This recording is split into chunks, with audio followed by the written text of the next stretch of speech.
যেটা নিয়ে কথা বলবো সেটা হচ্ছে ফ্রিকোয়েন্সি, ঠিক আছে, কারেন্ট কি এবং ভোল্টেজ কি, এসব নিয়ে কথা বলবো, ঠিক আছে। আর ট্রান্সফরমার নিয়ে কথা বলতে পারি।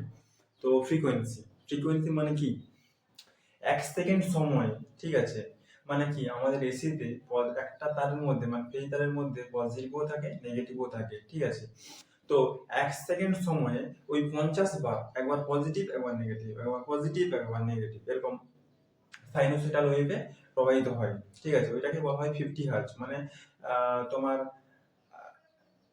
একবার পজিটিভ হাফ সাইকেল আর একবার নেগেটিভ হাফ সাইকেল কমপ্লিট করে তাকে 1 সাইকেল বলা হয়। 1 সেকেন্ড সময়ে যতগুলি সাইকেল কমপ্লিট করে তাকে 50 হার্জ বলা হয়। আমাদের দেশে এই সাইকেল সেকেন্ডে 50 বার কমপ্লিট করে, তার জন্য কি 50 হার্জ বলা হয়।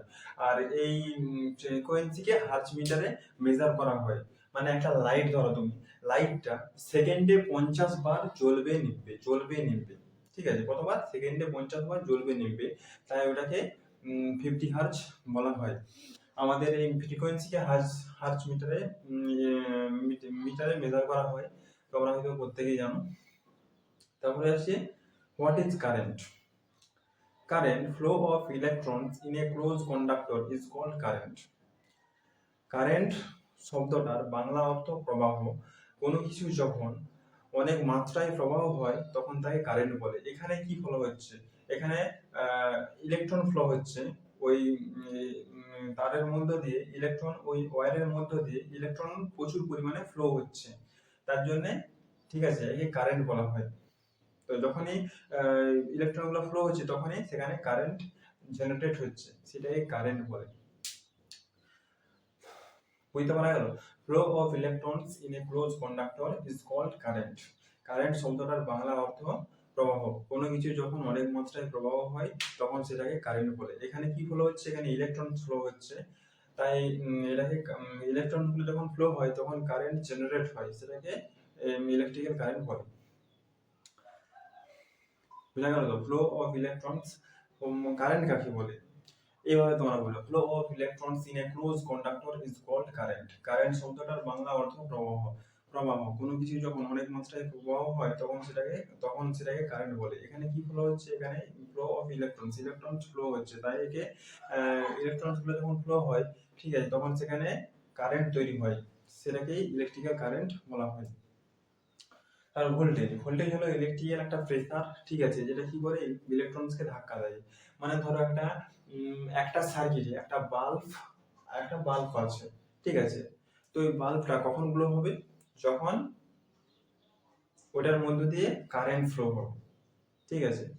বাল্বটা কখন গ্লো হবে? যখন ওটার মধ্য দিয়ে কারেন্ট ফ্লো হবে, ঠিক আছে। কারেন্ট কখন ফ্লো হবে? যখন ইলেকট্রনস ফ্লো হবে, ওই তারের মধ্য দিয়ে ইলেকট্রন ফ্লো হবে, তখন কারেন্ট জেনারেট হবে। ইলেকট্রনস কখন ফ্লো হবে? যখন তাকে কেউ ধাক্কা দেয়। কে ধাক্কা দেয়? ভোল্টেজের কাজে এটা ইলেকট্রনগুলোকে ধাক্কা দেওয়া, ঠিক আছে। তাহলে বুঝতে পারা গেল ভোল্টেজের কাজ কি।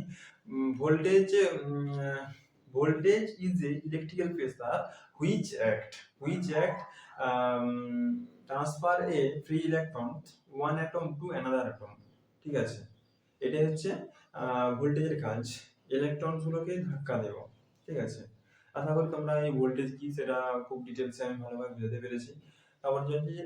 তারপরে আমি চলে আসি ট্রান্সফরমার যে static electric device which transfer electrical energy from one circuit to another circuit without changing frequency and power. মানে ট্রান্সফরমার কি করে?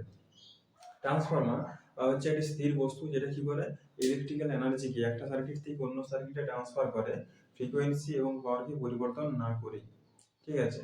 এটা বুঝতে পারা গেছে?